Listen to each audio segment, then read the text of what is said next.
Hello, everyone, on this cold and very rainy and very windy day in Southern California. Welcome to Garden Party. We're your virtual series from the Southern California News Group to help you. Oh, sure. Yeah. Like we haven't been doing this for months now. I'm forgetting what we're doing. To give you tips, tricks, and insights into getting the most joy and productivity out of your gardening experience.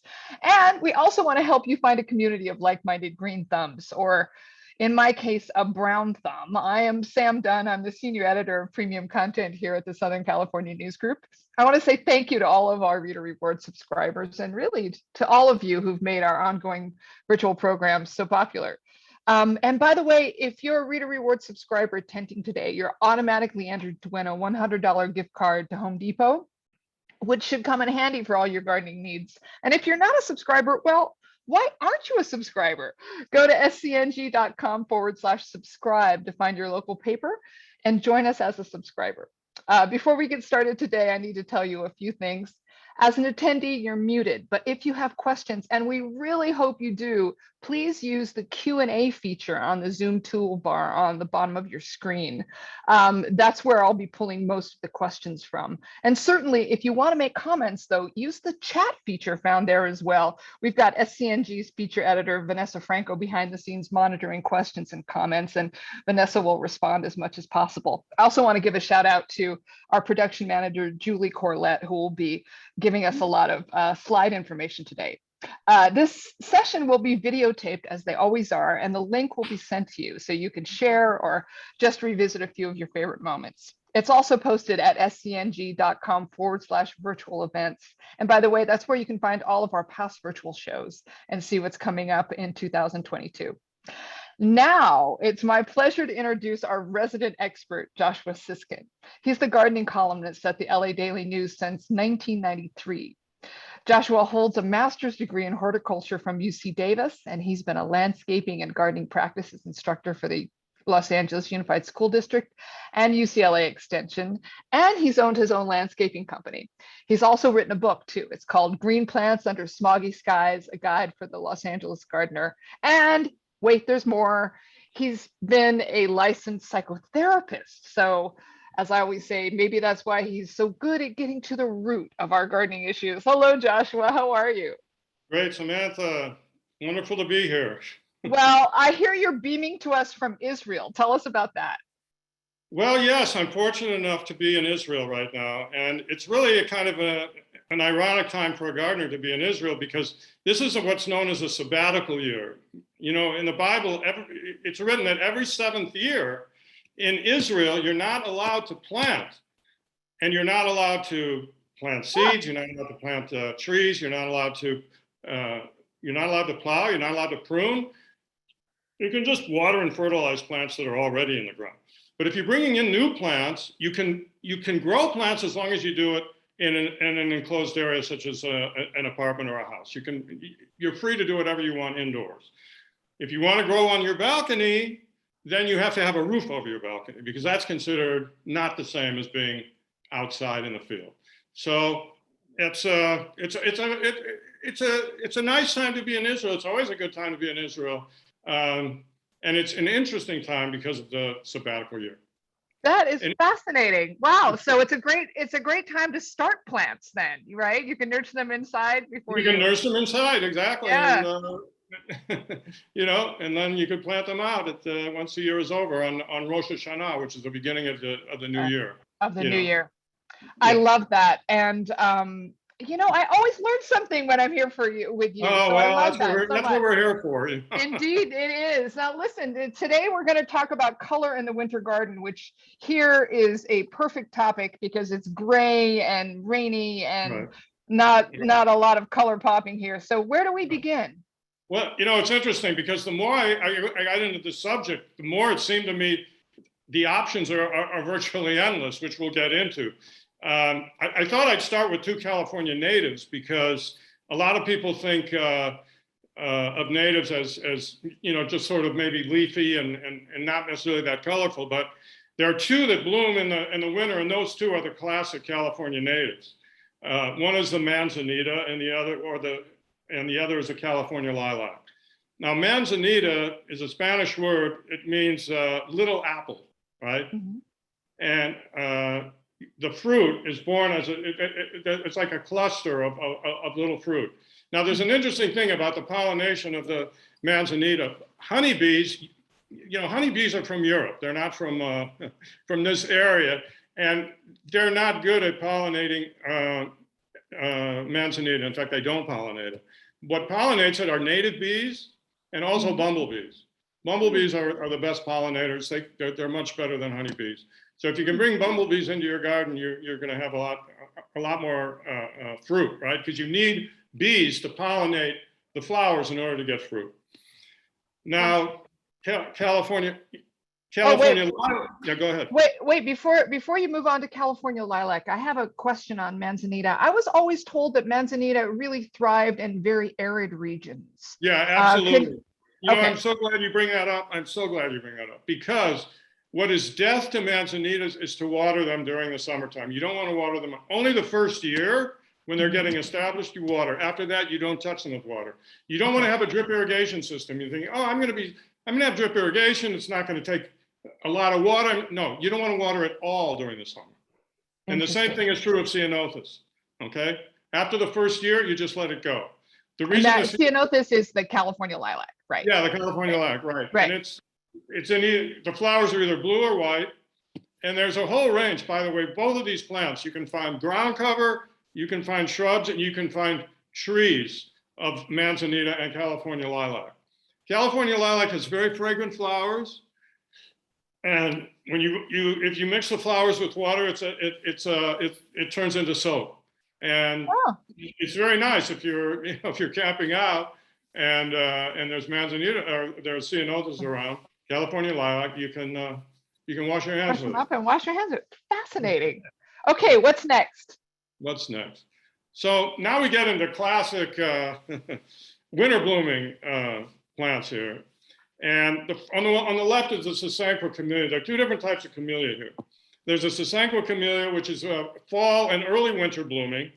And that's, you get a lot more flowers per square inch on the bushes.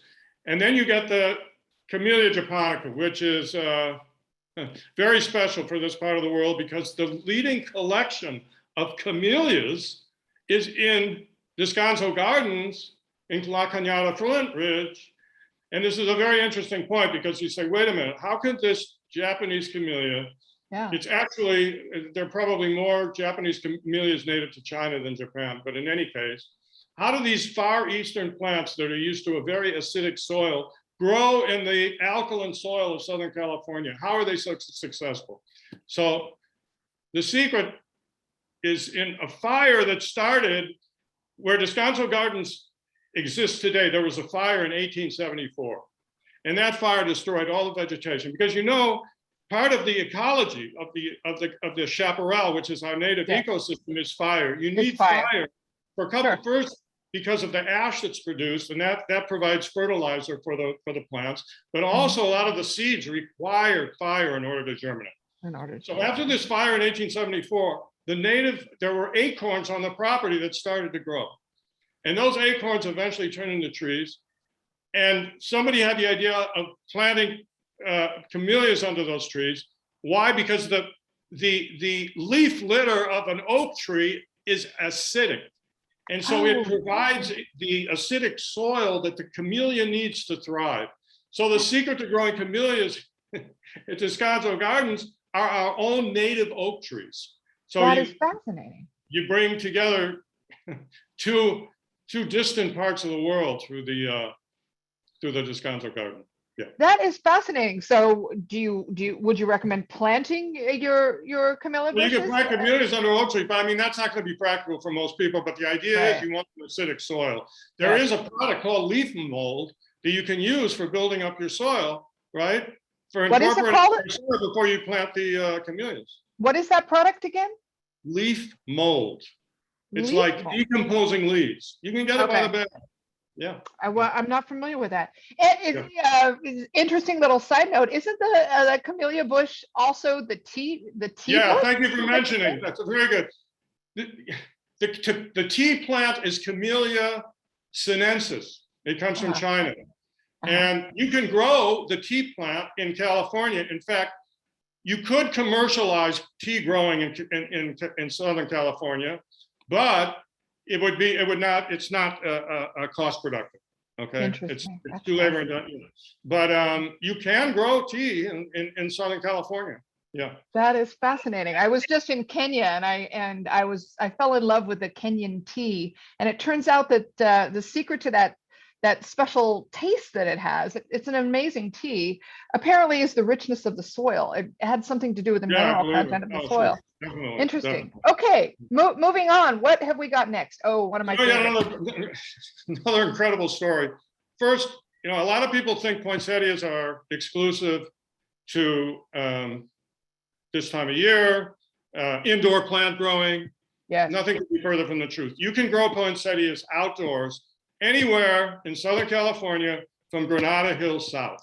Okay, wow. It means you can grow them anywhere in San Bernardino County, Riverside County. You can't grow them in Big Bear. You can grow them in Palm Springs. You can grow them obviously anywhere in Orange County and Ventura County as well.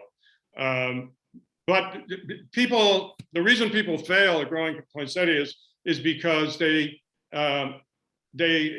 throw them away usually because they lose their leaves. See, what happens after you keep your poinsettia starting in January already, you're going to see leaves starting to fall. Eventually the plant is going to lose its leaves. Yes. So people don't throw it away. But if you're patient, right, and you just barely keep the soil moist, see, if you put too much water, you're going to kill the plant because it's just stems. There's no leaves to absorb the water. But if you're patient, just keep it barely moist, it's going to start leafing out again in May. Okay. People have the patience to wait from January. You see what I'm saying? Most people. Yeah. And you don't want to plant it out. You don't want to plant it out either because the first year you don't want to expose it to the winter because it's been in greenhouse conditions and it wouldn't acclimate and would probably die. So you want to wait until May, and it needs perfectly drained soil, like a California native. It needs really sandy soil. That was my question really quick. Should I repot? Because I buy them I do exactly what you said. If you have them in a pot, once they start to grow, you should put it in a much larger size. You can keep a poinsettia indoors for years and years and years. Same principle though, you have to totally lay off between December and April. You don't give it any water, except the tiniest bare minimum, just to keep the soil in. But I have to give you the story of the poinsettia. First of all, the first ambassador to Mexico from the United States, his name was Joel Poinsett. In 1825, he saw the poinsettia growing and he sent them back to his native South Carolina. Okay, so it's named in his honor, the common name. It's actually Euphorbia pulcherrima. That's the Latin name, but it's got the common name from him because he was the first person who brought it from Mexico to the United States. But the real story, the real man behind, and the real family behind the poinsettia is the Ecke family, E-C-K-E. Albert Ecke was born in 1860 in Germany, and he was a health fanatic. He had a sanitarium for tuberculosis patients. He was a vegetarian, and he decided, a successful sanitarium, he would go to Samoa and start another one. He was an adventurous type, obviously, but somebody had just come back from Southern California and they said, you should go to Southern California. It's an amazing place. So he got on a boat in Italy, ended up on Ellis Island, and from there, he ended up eventually in Hollywood, of all places, right? He had a dairy farm in Hollywood. He had a dairy farm in Hollywood, right on Sunset Boulevard. He grew tomatoes, melons, chrysanthemums for cut flowers, and poinsettias. But the only thing he made money on was poinsettias. So he decided to turn his attention.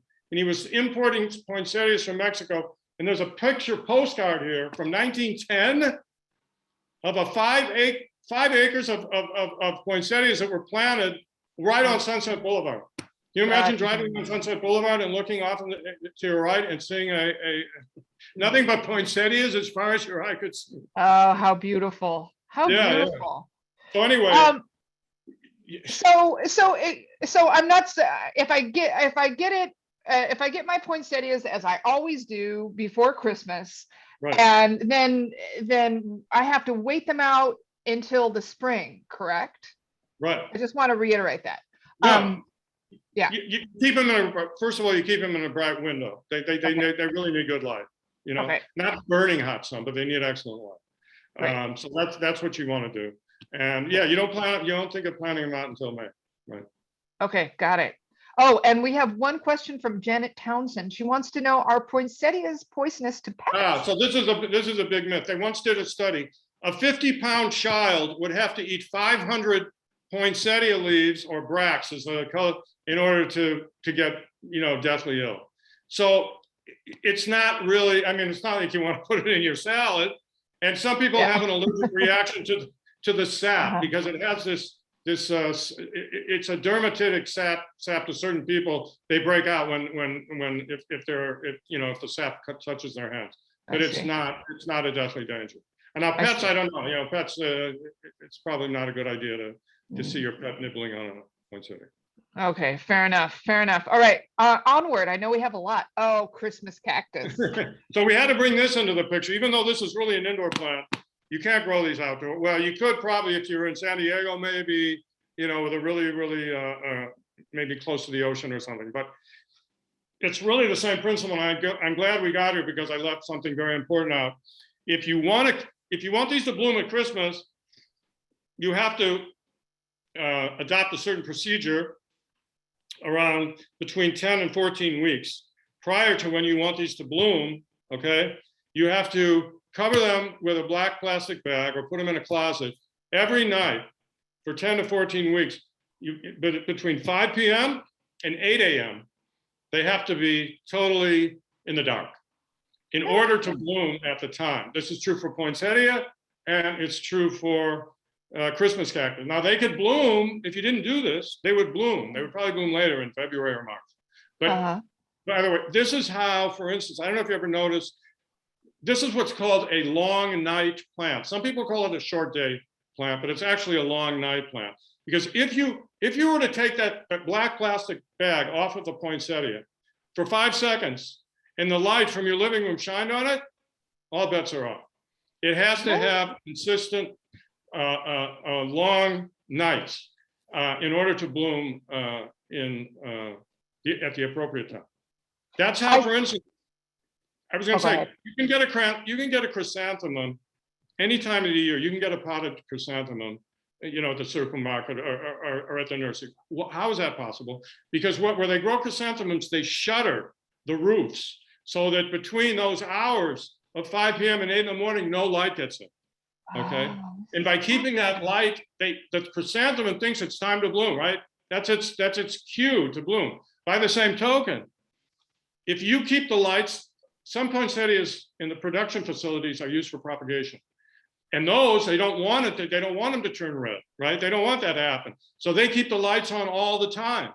Okay. Yeah. The plants just keep staying green so they can keep producing these cuttings that they take, right? They take tips of the plants and they stick them in the ground, they propagate. Anyway. 2 questions, one from me, one from Karen Terry, who I'll ask for their question. I'll ask first. She says, I'm in San Clemente. Can I keep my Christmas cactus outside? I would be reluctant to do it. I'd be reluctant. Let's put it this way. If it's like during the day, if you just want to look at it and put it on your patio or whatever, why not? But just make sure you bring it in at night. Oh, okay. In San Clemente during the day, it's not gonna freeze it out. It's gonna be. And my personal question is about watering, because I think I told you personally, my mother had a beautiful Christmas cactus. It was exquisite and lush that she had for years, for decades, it felt like. And then she died and I inherited her beautiful plants. Actually, this was just one of many. And I summarily killed it. So you want to be really, really careful with a plant like that. I mean, I would almost say, you want to go like a third of the way down in the soil has to be dry before you're going to water. Okay. You know what I'm saying? A cactus is a very water thrifty plant. It doesn't need a lot. And just a comment, Nancy Gerhard says, my Christmas cactus is outside all the time and is blooming now. It has bloomed every year, and she lives in North Tustin. So there you go. Okay, maybe North Tustin, sure, San Clemente. That's a beautiful thing, but it is protected, right? It's like in a patio. I'm imagining. I don't think it's in the ground. Yeah, she doesn't She doesn't mention, Probably, but I would yeah. assume so. Because you can get, if you put a plant next to a house, it will absorb a lot of the heat that's in the house at night, and that can serve to protect it. So if you're going to grow like a marginal plant like that, you can put it close to the exterior wall of a heated building or home. It's gonna make a difference. Wow, fascinating. Wow, I hadn't thought about that. All right, next one, primroses. Tell us about it. So primroses are from Europe and England, and it's called Primroses prime because it's one of the first flowers to bloom in the spring. But of course, we grow in the fall. A lot of things that bloom in the spring in Europe are going to be frozen out during this time of year. So, but we can grow them in Southern California. Primroses are actually perennial, but like so many plants, we don't appreciate that because they'll stop flowering and we'll say, okay, that's time's up, your life is over. But if they're in the right kind of soil, they can stick around for another year at least, and maybe two. Yeah, it's they're very happy plants, right? You look at them here and you say it would be nice to have them around. Yeah, water considerations for primroses. I always think of them as a thirsty plant, but I might be wrong. Well, again, if you heavily mulch a plant, it's not going to need as much water as otherwise. Especially in the wintertime. People exaggerate, but in the wintertime, I mean, now if your garden is well mulched and we have a rain like we had today, you're not going to have to water for at least a month. Yeah. Even if we get warm weather, if you have mulch, it's going to keep the water in the ground. It's not going to evaporate. Great detail. Okay, next. Oh, what have we got? Yeah, so here we have this is in the Viola genus, and on the left and the right we have the flowers that that we're familiar with. The pansy on the left, the Johnny Jump Up on the right. I really like the Johnny Jump Up because it self-sows, right? If you have good soil, it'll keep coming up. It'll drop its seeds, and the seeds will return. So it's like a bonus, right? Yes. And then the pansies are, they kind of speak for themselves. Are kind of everybody's favorite. Something worth mentioning is that they're more cold tolerant than a lot of flowers. They can take. I've seen frost on pansy petals, and it didn't affect the plant at all. The frost melted, and the plants were fine. So you can go further north. You can go up into into Santa Clarita at least. Now, in the middle, those are like the flowers, the clumping flowers. In the middle, I have a ground cover, the dooryard violet, which is very popular. It almost grows like a weed. But there are many, the sweet violet. I don't have that here. You can find it in nurseries. But the difference between these is while the Johnny Jump Up and the regular pansy need full sun, the ground cover violets require some protection from the sun. So that's just something to keep in mind. Yeah. Where are they best planted then? Where? Oh, well, like I say, the Johnny Jump Up and the pansy are in full sun. Right. And with the violets, I would say in a shady spot under a tree. Okay. Right. Or the shady side of your house. And I should mention, violets are edible. Okay. All the flowers of every violet are edible. And people use it for garnish. They put it on their salad or whatever. Right. It's like a Martha Stewart touch or whatever. That's funny. I use nasturtiums, but I'd never thought of pansies or anything like that. Interesting. Okay. Yeah. What's next? Snapdragons. Talk to me about them. They're so pretty. I feel very at home here. When snapdragons are native to the Middle East, and you see them growing wild in Jerusalem, people have a misconception. Snapdragons are perennial plants. You can grow a snapdragon for 3 or 4 years. And then I'm going to tell you how to do that. Because again, most people that stops blooming, there's another important point to make. If you want your snapdragons to bloom throughout the winter, when you go to the nursery, get snapdragons that are looking like this, that are full of flowers. Okay. Because otherwise, if the plants are not flowering now, and you plant them in your garden, they can even have fat flower buds. They will not flower throughout the winter, and they may not even flower in the spring. So you want to make sure that. But the point I want to make. The reason snapdragons, people think they're done, is because they take off the growing tip of the shoot that's producing the flowers. You have to leave that growing tip on, because that growing tip will continue to grow. There's going to be a stem that's going to grow, and there are going to be flowers that are going to grow out of it.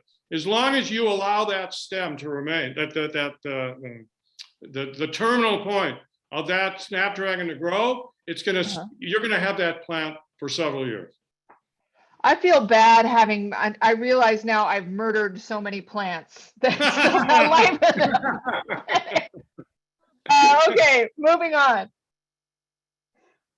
Okay, this is good. Unfortunately, my specimen is not the greatest, but it's the fragrance. Very, very spicy, very, very nice. So they call it stock because apparently there's a clerical collar that is reminds you of this, or this reminds you of that, because when you see a stem, a flower stem, it's just covered with flowers from top to bottom. So that's why they call it stock. And Matthiola, this is a cute story. You're going to like this. The Matthiola, it was named, but the guy who named plants, his name was Carl Linnaeus, and he was a botanist in Scandinavia, and he had friends who, he named plants after friends who were also botanists. So this Pietro Andrea Mattioli, he was so enamored of the fragrance of this plant that he conducted experiments to seeing if he could develop potions. He thought that there was something in it that would, make people more amorous, towards one another. Yeah, they were thinking about it back then too. Anyway, wow. So Linnaeus, I guess this guy was so fanatic about that subject that Linnaeus, who named the plant, gave them their Latin names. He named it after this individual. Well, who said roses were the Valentine's Day flowers? I think we need to revisit that. Oh, by the way, these are excellent cut flowers, and I could have said the same for snapdragons. Snapdragons and stock are fantastic in a vase. They last, and these have a nice fragrance on top of it. So you want to keep that in mind. That's great. We have a question from Lucy Vezuto. She says, hi, any more flowering plants that require shade or do well under a tree to recommend? She lives in Laguna Woods. Oh, okay. Let me think here. It's looking at some of the ones up on, primroses for sure. Well, Dianthus is, let me show you Dianthus. Yeah, please. Also edible flowers. Yeah, edible flowers. And it can definitely go with some shade. It can definitely go with half shade. Hold it up a little bit more. Yeah. Oh, okay. It can definitely go with some shade. They're very tolerant of shade. This is another one that can last. This can last for several years in the garden.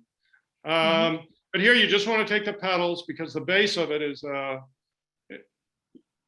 not recommended to eat. So just eat the petals. Okay. Or garnish with the petals. Garnish with the petals. Lovely. Okay, good. Here's a Johnny Jump Up. I love this Johnny Jump Ups. Yeah, they're really, it's hard to resist these. Yeah. I love the name Johnny Jump Up. I think Vanessa mentioned that in the chat. It's so cool. Let me see.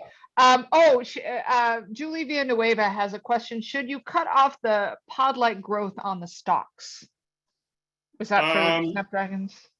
You can do that. Yeah, you can do that. Yeah. Definitely. Okay. Yeah. Fair enough. Good. Okay. Moving on. So what's beyond stock? Oh, ornamental kale. I never thought of that. And so these are in the cabbage family, right? They're totally edible, but the flavor is not going to be what you're accustomed to. Cabbage and kale. Cabbage and kale are cousins, right? And the kale is more ornate or more frilled, you might say.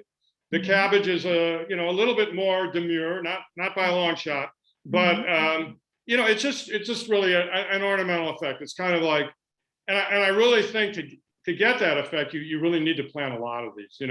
Just plant one or two. It's interesting, but it's when you're planting a whole large area to plant, it really makes a statement. It's just pretty to look at. Yeah. And soil conditions for these guys? it would be any basic kind of a well composted, well mulched soil. Again, what is a good soil? A good soil is a soil when you take your trowel, right? That little tool that looks like a shovel, but it's a handheld. You just go in like you're going into pudding. Uh-huh. You know what it's like putting a spoon in pudding? So that's what your soil feels like.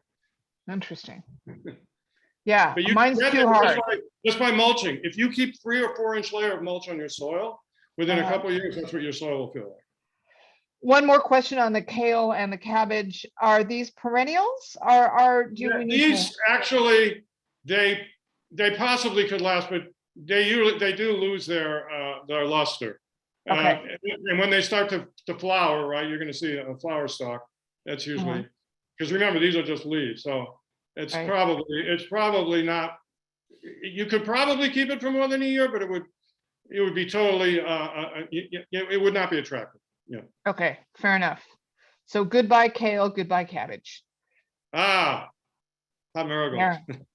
Do talk. So this is an incredible plant because it really can bloom in Southern California just about all the time.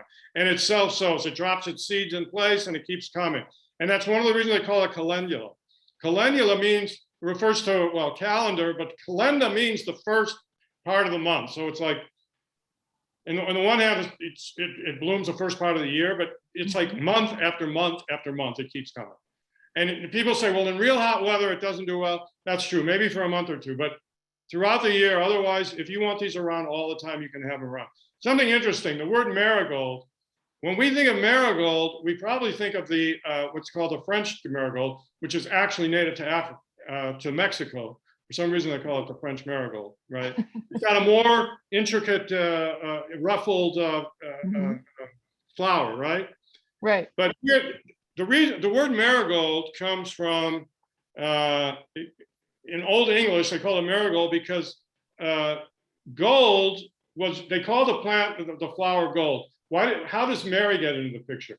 People used to bring, when they would go to church, they would bring a prayer offering, to Mary, right? And these flowers resemble coins, right? And so, and they call the flower gold, G-U-L-D-E in Old English, So it's like, it was like, okay, this represents the coins that you would bring to church when you brought an offering for Mary, So that's how we got to marigold. And much later on, because this is much before, right? The Europeans ended up in Mexico and they discovered the marigold I think when we say marigold, we're usually thinking of, but that name stuck because it's the same colors. It's yellow and orange. By the way, these flowers are also edible and marigolds are also edible. Well, question, I love this. I'm just going to go eat flowers. It's wonderful. But I have a question for you. It's my understanding that the other type of marigold that you referenced is a natural,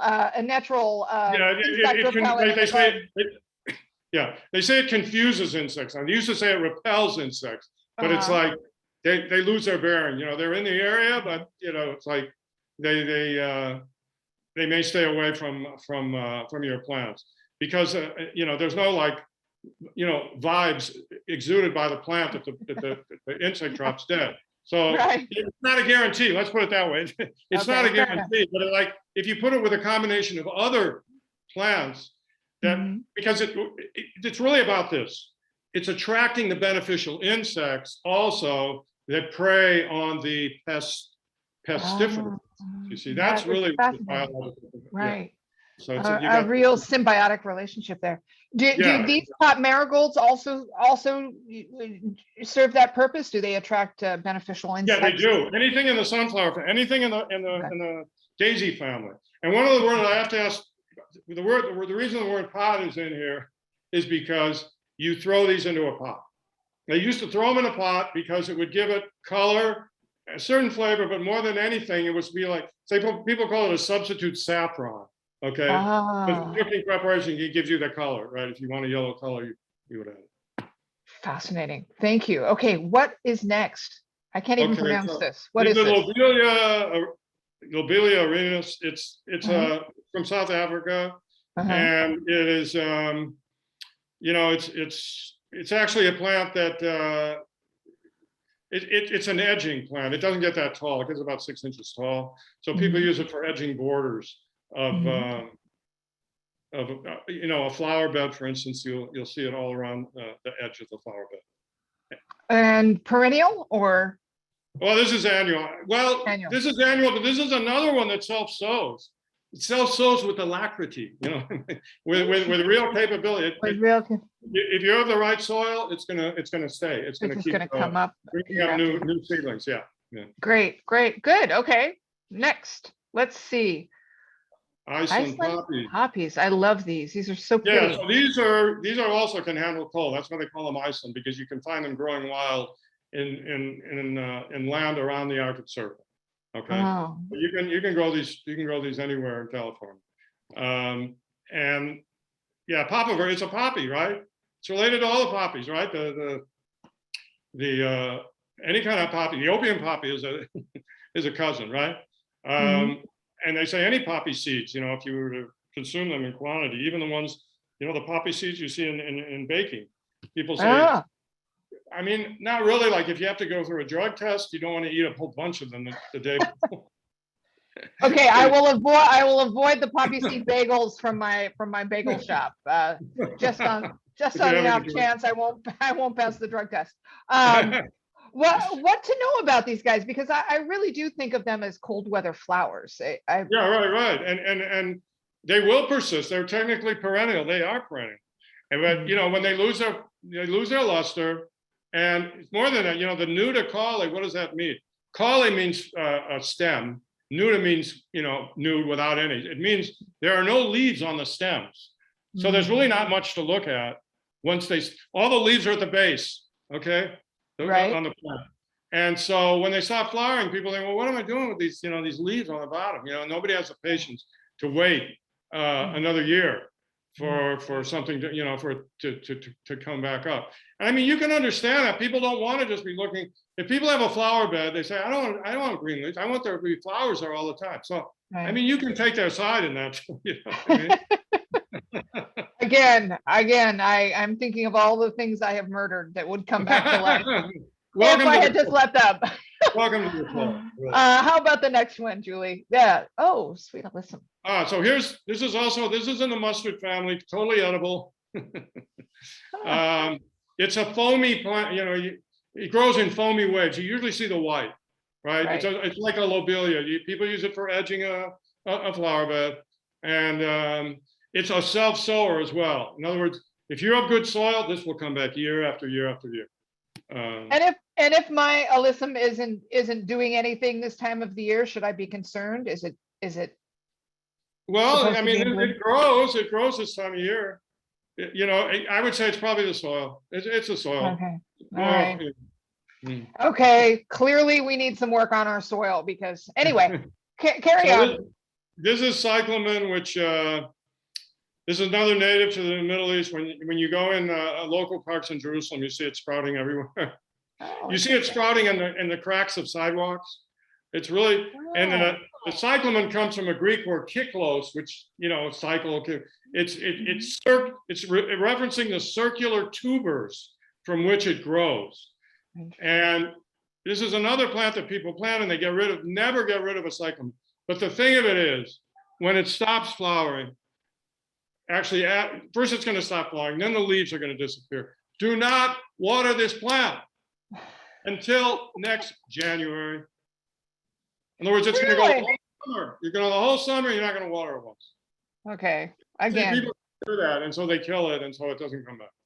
But because it's Middle Eastern. Because it looks so lush. You would expect it would need water. That's my excuse. Excuse me. The rain, you're not going to have any rain in Jerusalem throughout, between the end of winter and the beginning of the next one. Okay, gotcha. It's the ecology. I mean, it's the same thing with California natives. It's the same thing. You don't want to water your manzanita and ceanothus in the middle of summer. I see in this picture, in one of these pictures, it's potted. So do they do well on patios and places for? Great. absolutely. Yeah. Great. Okay, next. Dianthus. Dianthus. So this is a di comes from dios, and anthus is flower of God. Oh, But love these it. are to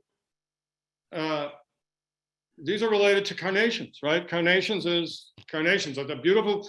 Every one of, if you smell closely, you have to get closely because it's a smaller flower, but it has that clove scent. Oh, yeah. Unbelievable. By the way, this is another one who the questioner who asked, what can I grow in the shade? This can also take, oh, well, we just mentioned it, yeah. But I was going to say these are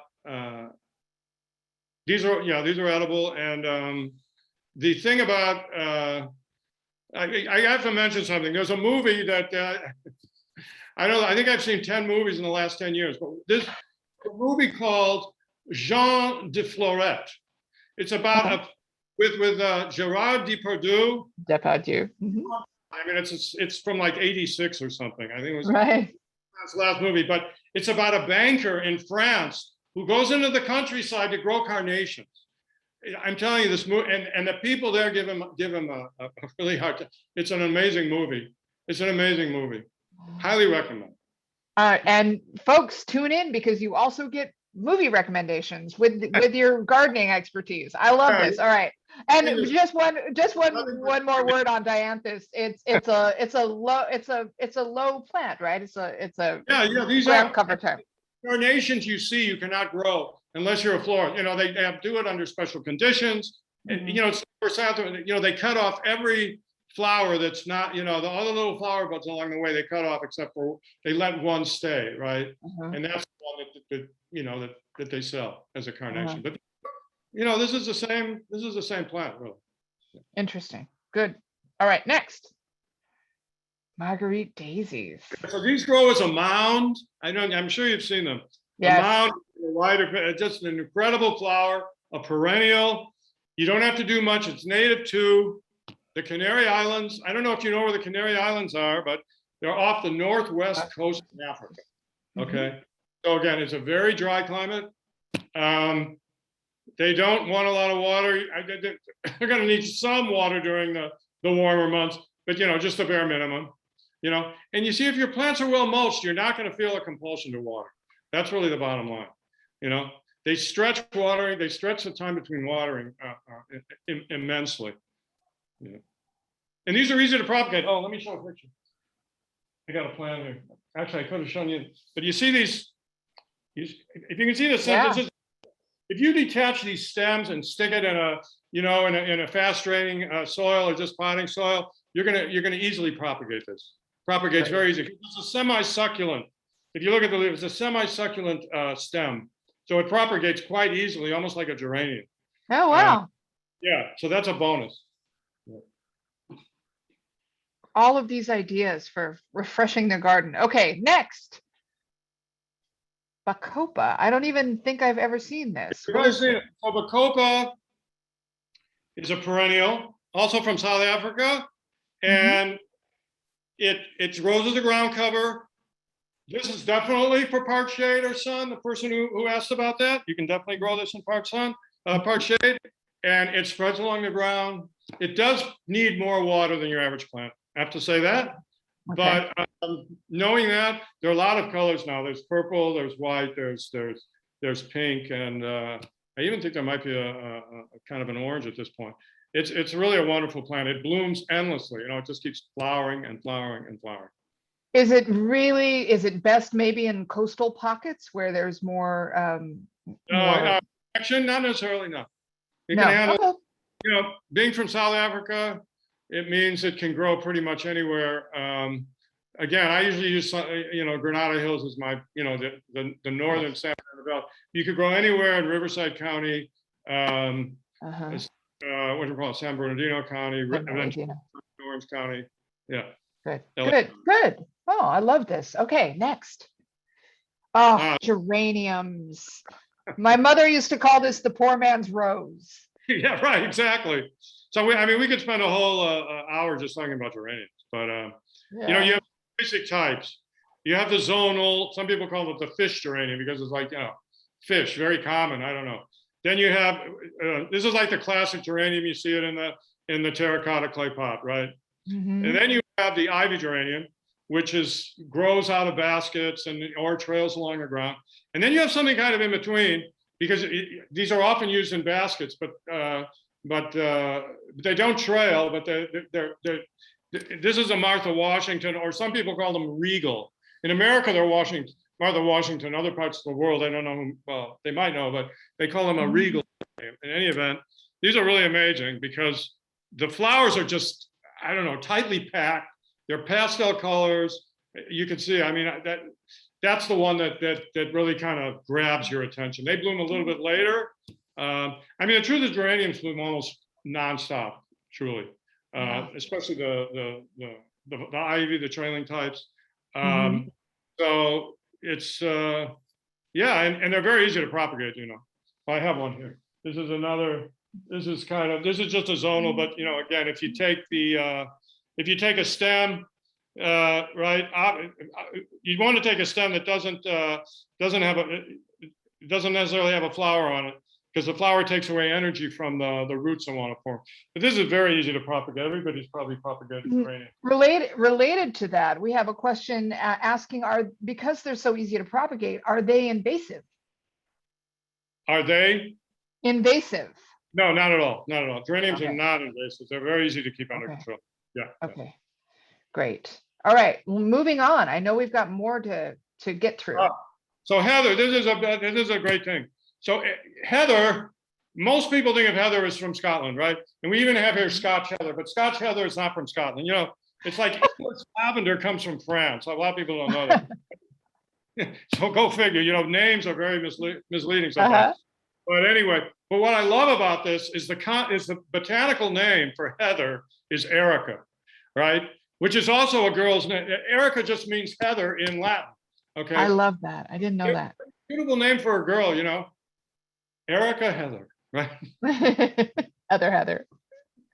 You know, a repeat. But no, but we have to stop here for a second because both of these plants are extraordinary. They're actually both from South Africa. And the Erica canaliculata is an incredible plant. I can't talk about it enough. You see this flowers? It's totally covered. You don't do anything to this plant the whole year. You never water it. Never. After all, South Africa is like Southern California or Israel. It's a Mediterranean country. It doesn't need any water in the summer. In fact, all you do is plant this. You know, the first year you water it. After that, nothing. And it blooms in the winter. You won't believe what it looks like. It just takes your breath away because it's just covered with this. It's like this snow of very tiny, perfectly formed globular flowers or spherical flowers with a little black, you know, flower part hanging down. And then the one on the right, the Erica verticillata, is flowers you can see. I don't know if you can get it on the left, but when the flowers fade, they turn orange, and it's a very attractive orange. And you can cut the stems and put them in an arrangement, and they will last for a couple of months. So I don't find them, pick them up. This Erica canaliculata, I would, you could probably get it at Annie's Annuals. It's a mail order nursery. That's I give the information, but they have usually these kinds of plants, and I'd order a few of these by mail order. You've sold me. They look beautiful. But two questions. One is related to this, and one goes back to a geranium question from our audience. But I'm curious, what is the proportion? It's hard to get a sense of size from the pictures. Yeah. Well, okay, just about everything we've been looking at is a very short plant. It doesn't go more than 12 inches. Okay. Okay. This one actually does grow farther. Now we're getting into shrubs. This one probably, I'm going to say, maybe 2 to 3 feet. Nothing more. Not huge. Okay, good. Yeah. Yolanda Lixon has a question for you, Joshua.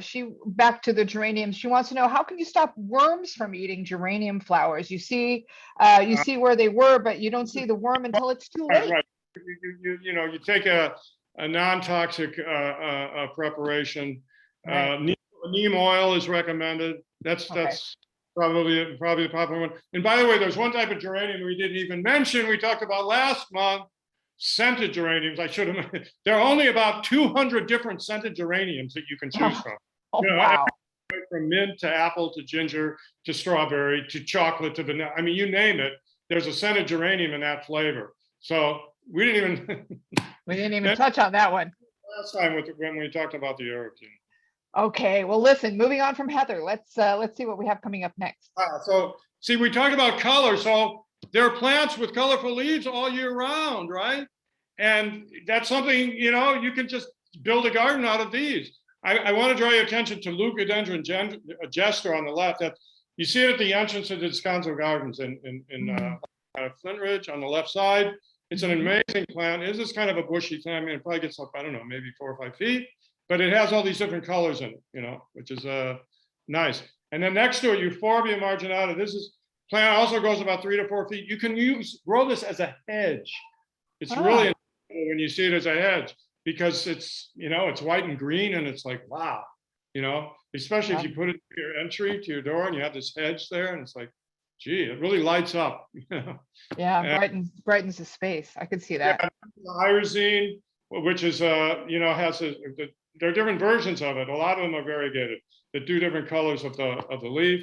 And then there's Euonymus Old Gold, where the leaves are gold and green. And you have Glacier Ivy, which is you know, a white and green. It's not as invasive, by the way, as the other ivy. So that's a real.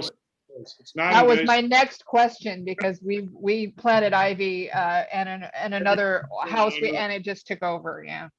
And then there's the gold dust, which is you know, has golden specks in the leaves. And lastly, you have this variegated society. Society garlic is like a bulletproof plant. You can never kill it. It usually My kind of plant. Yeah, absolutely. So you can get it with like seersucker leaves. It's, you know, they have a white stripe and a green stripe on the leaf, and it's very, very, very attractive. Great. Ornamental grasses. Okay, so this is another way of bringing color. There's blue oat grass, which is a plant that will self-sow. In other words, and purple fountain grass will do the same. In other words, they may drop some seeds and proliferate that way. The blue wild rye, it's a very you know, colorful plant to introduce. Zebra grass has 2 different colors. Zebra grass is unusual because most variegated plants, if they're striped, like we just looked at the society the stripes are vertical. This plant, the stripes are horizontal. Very unusual. So that distinguishes zebra grass. And then you have a black mondo grass, which is it's actually black. So it's a very attractive plant because it'll go with, you know, this, for instance, which we talk anything that's silvery, right? You bring this in, okay? And the silvery plant with a black, you know, it's a nice combination. Yeah. Nice. We only have a few more minutes left, so let us move on if we can. Oh, succulents are also colorful, obviously, and you know, sticks on fire. This one in the middle is a little bit overused at this point, because when it first came out, people were wild about it, but now everybody has it, so it's kind of lost its luster. The blue chalk sticks is really popular because it gives you, you know, nonstop color, doesn't need very much attention, and then you have the dicea, which is a burgundy foliage. That you could spend a whole hour talking about dicea. I'm telling you, there's so many different, so many different types, so many different permutations. It looks like the really tough version of aloe vera. It does, exactly, and it's in that, you know, general botanical family. But yeah,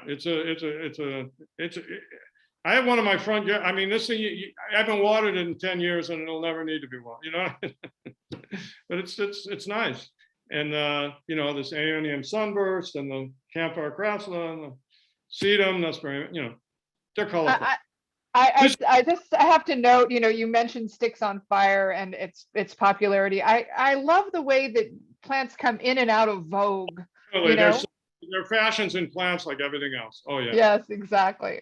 Yeah. All right. I mean, yeah. Oh, one more. Oh, Winter Wonderland. I love this. Talk about this. You know, and I showed you this, the silver dust Dusty Miller on the bottom right. Why do they call these Dusty Millers? Because a miller grinds wheat into flour, and he becomes very dusty, and he's all white or silver.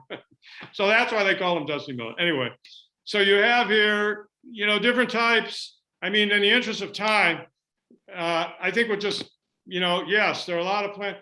The one, the bottom, second from the bottom left, Ichondra silver falls is a great ground cover, and also for spilling out of baskets or spilling over block walls. It's great for that. I love this effect, though, Joshua. These plants that you put together. I mean, we don't have snow where I am in Orange County, but you can create this. You can create it. You can create it. You can have nothing but dusty millet, silvery plants or blue. If that's what you want to do, I mean, it would be a real showstopper. Yeah, for sure. Well, we're almost to the end. Anything you want to really point out before we wrap up today? I would just say that the winter color options are really endless. Yeah, we didn't get a chance to talk about lilacs. If you visit Descanso Gardens, make sure you go to the lilac section. People think lilacs are only good for cold weather. It's not true. And you can even Google, Descanso lilacs, and you'll find nurseries where you can find. Great. And then I want to bring this in. If you don't have a garden, or you would like to, like you live in a condo or right. This is where for $50 to $150 per year, including water, you can have a garden. And if you go to these websites, you'll find community gardens that are in these different counties. Yeah. And then these are the nurseries. Oh, I want to bring your attention to Nuccios in the bottom middle column. They are the premier camellia nursery probably in the universe. I do. Wow. Yeah. Oh yeah, people come from all over the world, and it's in Altadena. And you really before you plant camellias or azaleas, they have azaleas too, which we didn't even mention them, that they also are going to be blooming at the end of the winter, probably. So you need to go and check it out, and because it's a family-run business, and they know everything about camellias. Yeah. Well, this was fabulous. Thank you so much, Joshua. And safe travels back home, and enjoy your time in Israel.